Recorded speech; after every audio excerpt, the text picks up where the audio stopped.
Why wasn't this news released? Because it would create public hysteria. There would be an absolute panic. Yes, I suppose you're right. There'd be riots in the streets. It would make an invasion from Mars seem like a Sunday school picnic.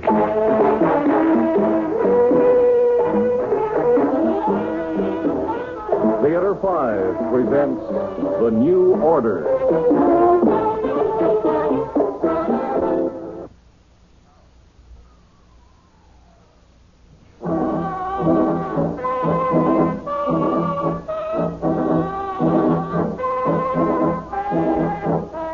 Come into my office, gentlemen. Oh, thank you, Mr. Garson. Thank you. I'm John Clements, and this is my assistant, Sam Winston. How do you do? As you know, we're from the National Board. And what can we at Robots Unlimited do for you? Well, of course, you're aware that there's a new investigation of robotry. There's always a new investigation of robots and Robots Unlimited, gentlemen. I just hope I haven't accidentally broken the rules of the charter. No, nothing like that. In fact, we wish all government departments were run as efficiently as this one. Well, thank you. Actually, we're here, Mr. Garson, because people are... Well, they're getting very worried about robotry. Worried? It goes even deeper than that. They're afraid of the newest robots. Well, there's no reason to fear robots. I doubt we can convince people of that. At one time, a robot was a mechanical man with flashing lights for eyes, antennae for ears, and, well, he was obviously a robot. But now you can't tell a mechanical man from a human, except through dissection. No, there is another way, gentlemen. A robot is different from a human being because it does not know how to hate. And most important, it cannot bring harm to any human. Now, this is an integral part of the robot makeup. In fact, it's the first law of robotics. And that's precisely why we're here, Mr. Now, excuse me. Yes, Garson here. Mr. Garson, Adam C. is ready for testing. Have Adam C. wait, please. Gentlemen, would you like to see an interesting test? What kind of test? Well, Adam C. is an R4 robot. I thought all R4s were supposed to be destroyed. Yes, that is, the charter states that when a robot type becomes obsolete, it should be destroyed. Why hasn't that been done? Well, the charter also gives a time limit for possible modification. So I've been working on the R4s. You see, there are two basic differences between the R4s and the R5s. The R4 voice was metallic, and it had a sort of built-in echo. But the R5 voice is as human as yours or mine. The other difference is, well, I'll call it the nervous system, connecting the brain to the voice box. Well, in the R4, the working of the brain was not attuned to the voice box. The R4 could solve problems, but could not transmit the answers vocally. This, of course, made the R4 a worker with a very limited capacity and range. The R5, however, solves problems and then gives the answers. Or it transmits the answers into action just as a human would. And have you managed to alter the R4 enough to meet the new specifications? Yes. Adam C. will be the 15th XR4 I've tested. The others have all met the new specifications. According to the terms of the charter, if Adam C. passes his tests, I'll have the right to modify all other R4s. There's a total of 528 of them. Well, gentlemen, would you like to see the test? Yes, I would. Yes, so would I. Good. I'm sure you'll find it quite absorbing. Well, please send Adam C. in. Yes, Mr. Garson. Gentlemen, would you like a cigarette? Oh, thank you. No, thanks. I'm going to introduce you to Adam C. as I would a human. I ask you to cooperate.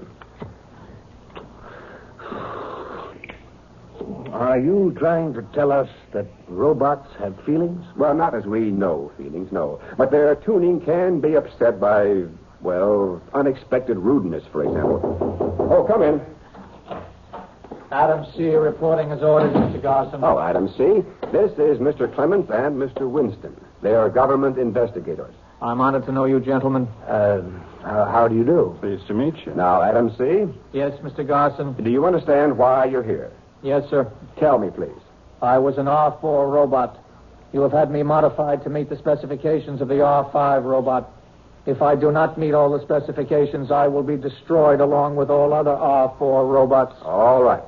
Now, the first test is memory retention. Now, I'm going to open this book. You will read the page on the right-hand side. You'll have only 3 seconds. Ready? Yes, Mr. Garson. Start reading. All right, now. Adam C., in your opinion, what kind of book is this? It seems to be a work of fiction. Now, be more specific, please. I cannot be more specific, Mr. Garson. It seems to be a work of fiction. However, it could also be a biography, or it could be history done in a fictional style. Very good. And now I want you to read from memory the 19th and 20th lines on that particular page. The lines are a piece of dialogue. Quote, I don't like the idea of Ferguson and Martin meeting as equals, Kramer declared, adding in a low voice, their ideologies are simply not compatible, unquote. Fine. And now, gentlemen, would you like to see the page? Yes. All right. Now, here's the book, Mr. Clements, page 47. Thank you. Let's see. That's right. Count down to the 19th line. I think you'll find that Adam C. read word for word that line and the one that follows. Huh. You know, this is amazing. It's not just amazing, it's completely incredible. Incredible? No, Mr. Winston. You see, the robot brain is uncluttered with irrelevancies. What's the next test, Mr. Garson? Mental arithmetic. May I give Adam C. the problem? Oh, by all means, please do. Can I have that piece of blank paper on your desk? Oh, surely. There you are. Thank you. Adam C., Yes, Mr. Clements. I want you to solve this arithmetic problem for me. Yes, sir. Multiply 7,927 by 4,684. And then I want you to divide the total by 424. That is the problem, Mr. Clements. Yes. The answer is 87,570, plus the fraction 97/106. Well, Mr. Clements? I haven't figured it out for myself yet. Well, I'm sure you'll find that Adam C.'s answer is correct. Well, here's the total of the multiplication. 37,130,068. Correct, Mr. Clements. You can prove the answer quite simply by... Yes, I know how, Mr. Garson. Well, Adam C., if Mr. Clements finds your answer to be correct, you may return to the waiting room for further instruction. Yes, Mr. Garson. Well, the answer is correct, all right. That'll be all, Adam C. Goodbye, Mr. Garson. Gentlemen, being with you has been a pleasure.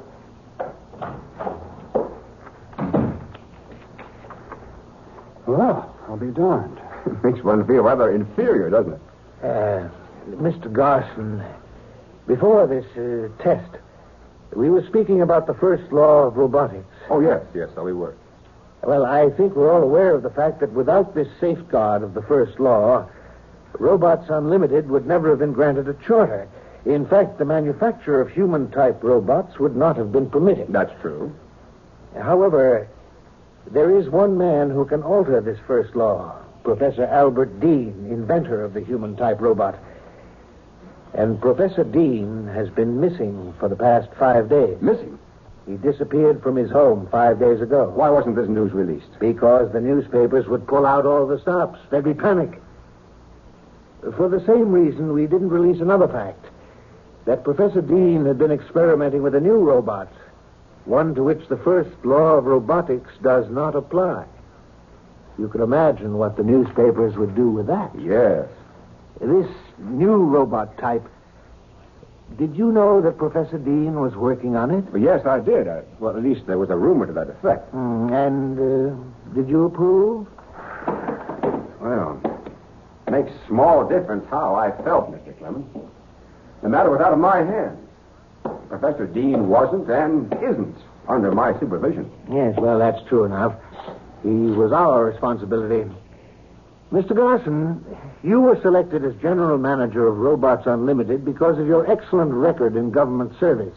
Your background of loyalty is impeccable. Thank you, but what is it you're trying to say, Mr. Clemens? We're expecting that you'll cooperate with us in this matter. Well, of course. Just tell me what it is that you want me to do. Well, at the moment, Winston and I would like the run of this building and the grounds. Very well. Feel free to go anywhere. Then later on today, we'll probably have another talk with you. Anytime at all. Good. I don't think I have to tell you how important it is that we find Professor Dean as soon as possible. Now, that's rather obvious, Mr. Clemens. The professor's knowledge of robotics can be a very dangerous thing if, for instance, he were kidnapped by a foreign power. Exactly. Well, thank you for everything. Gentlemen, if there's anything else that you need, just let me know. We will, and thanks again. Thank you.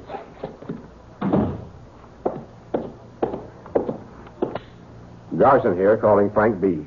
This is Frank B., Mr. Garson. Did you monitor my conversation with the government investigators? Yes, sir. Do you have any orders concerning them? Just this. Cooperate with them in every way, but watch them carefully. Very carefully.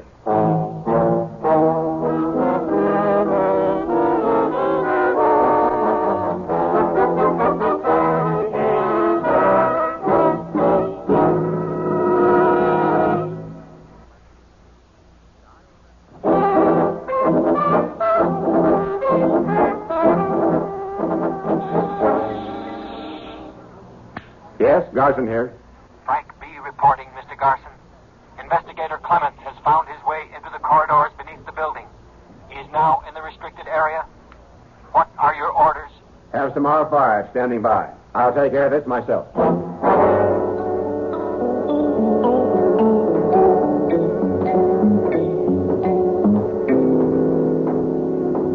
Oh, Mr. Clements. What?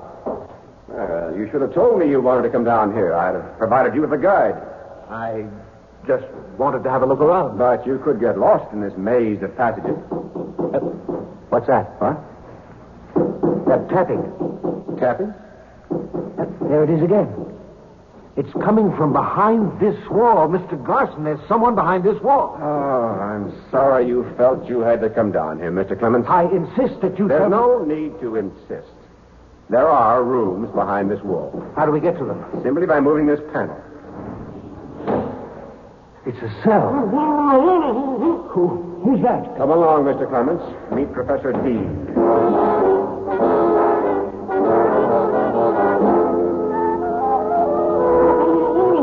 As you can see, the professor is unharmed. Why do you have him tied and gagged? Because he knows certain words that activate the robots.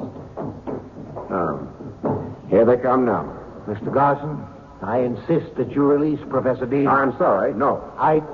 Only you two. Come now, put away that gun. What do you want us to do, Mr. Garson? Take Mr. Clements to a cell. No, they can't carry out that order. Why not, Mr. Clements? Because of the first law of robotics. Robots aren't permitted to harm humans. But they don't intend to harm you. Let me go. See? They're gentle, but very strong. Take him away, please. You'd better have a good answer for all this, Garson. Well, I think I do.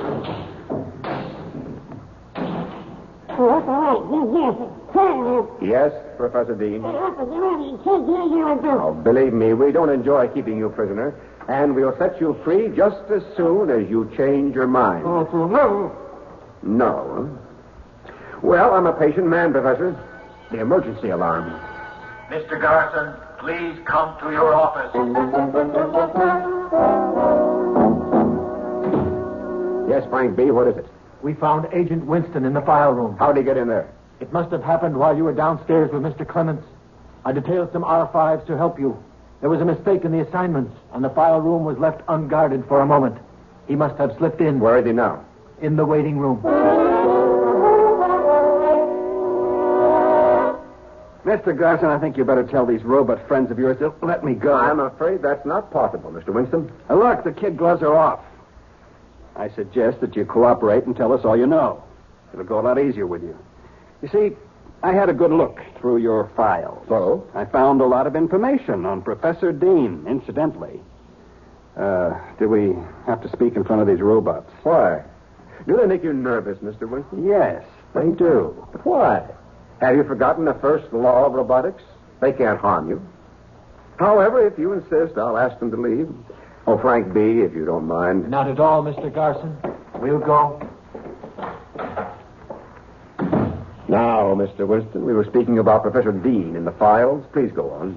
After I read through certain papers in the files, it looked to me like a fantastic plot was taking form. A plot? Against our government in particular and against humanity in general. Well, that is fantastic, Mr. Winston. Please don't act so charmingly coy, Mr. Garson. You're part of it. You've got to be. How could Robots Unlimited be plotting against the government? Our R5s are unable to harm humans. Well, the first law of robotics is an inherent part of their makeup. And don't forget, if we were using robots to overthrow the government, Well, we have the Army to contend with. The first law would operate against them. Mm-hmm. That's what you want people to think. Yes, the R5s obey the first law. And while the first law applies, you can't carry out your plan. That's where Professor Dean comes in. Oh? The professor was working on a new robot model when he disappeared. A model that does not obey the first law. A robot that would carry out an order to kill. Ah, now we begin to see the ramifications of this fantastic plot. Huh? You have 800 R5s and more than 500 R4s that you're modifying. Now, that doesn't take into account the robots you're probably manufacturing in secret. In secret? Oh, you didn't see that in the files. Well, I saw enough to put you on trial for treason. If I'm to be executed as a traitor, why should I help you? I told you. We can make it easier for you. By we, I assume you mean Mr. Clements and yourself. That's huh? right. Ah, but I'm afraid Mr. Clements is in no position to help anyone. What do you mean? Listen. Garson here.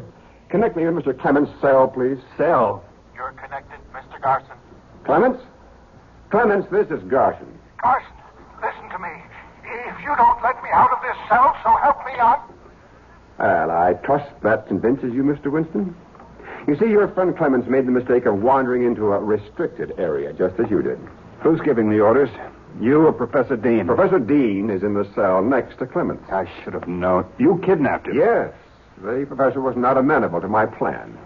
You see, Professor Dean not only made a robot that did not obey the first law, but in doing so, he found a way to nullify the first law in other robots. And has he told you how to do it? He can't have. Not if you've got him in a cell. He will. And then I'll nullify the first law in all robots. And as they're tuned to my voice, they will obey my orders. Oh, by the way, there's something that isn't in the file room. I don't have to manufacture robots in secret factories. Robots can reproduce themselves. It's very simple. Each robot will manufacture another. Double a penny 30 times, Mr. Winston, and you get over 1,000,000 pennies. In no time at all, I'll have a huge army of indestructible machines. What's happened to you, Garson? No one in government service had a better record than you. You were the last man we thought would turn true. You don't know me very well, Mr. Winston. That's just about the biggest understatement I've ever heard. And we thought Professor Dean was the security risk. The professor has an IQ of 195, yet he's a fool. By helping me, he could be the most powerful man in the world. I cannot understand men like him, or you. Spoken like a true paranoiac. Isn't it strange? You devise a perfect form of government, an infallible method of controlling the world, and you're called insane. Remember, Mr. Winston, robots are not susceptible to bribery. They can't be blackmailed or intimidated or flattered or fooled. Can you say the same about our politicians and government office holders? Can you? No, we're all fallible. And you're at least as fallible as the rest of us. No, and what makes you say that? Because you're wrong. Your plan just won't work. Why not? Because your plan depends on Professor Dean. He's a dedicated scientist. He knows that if he alters the first law of robotics, whatever happens will be his responsibility. This is why he won't help you, no matter what you do to him. Ah, but he will help me for the simple reason that he is only human. Sooner or later, he'll weaken. It's only a matter of time. You're fast running out of time, Mr. Nothing Garson. can stop me. Well, maybe I can. What good is locking that door going to do? I'm going to kill you, Mr. Garson. Oh, a gun, just like Clements. You all run so true to form. Put it away. You leave me no alternative but to kill you. You think shooting me will stop my plan? Without you, the robots would have no leader. And they won't do anything to me for killing you because they'll obey the first law. Ah, I see your reasoning. You think you'll get rid of me and then free the professor and Clements. No, Garson, don't move toward me. What are you afraid of? You have a gun. Don't take another step. Well, shoot, Mr. Winston. Shoot. All right. I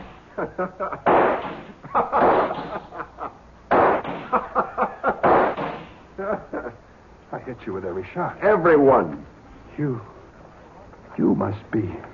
A robot? Yes. Yes, I am. You see, the real Garson is dead. I had my face made in his image. When you and Clements are dead, 2 robots will be made in your image. The same thing will ultimately happen to the professor.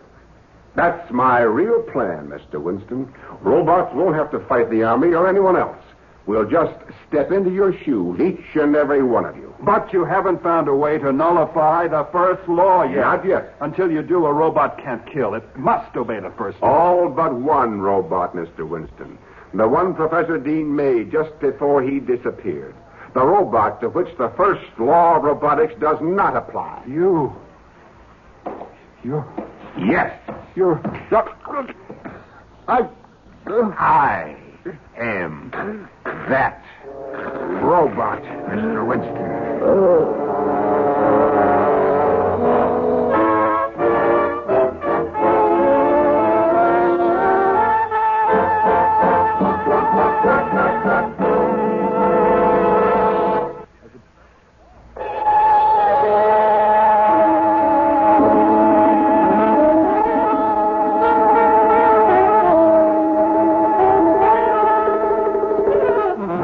Theater 5 has presented The New Order, written by Don Herring and directed by Ted Bell. In the cast, Jay Barney, Bob Dryden, Jack Manning, Jack Grimes, and Owen Jordan. Audio engineer Neil Pulse. Sound technician Ed Blaney. Script editor Jack C. Wilson. Original music by Alexander Vlastotsenko. Orchestra under the direction of Glenn Osser. Executive producer for Theater 5, Edward A. Byron. We would appreciate your comments. Write to Theater 5, New York 23, New York. This is Fred Foy speaking.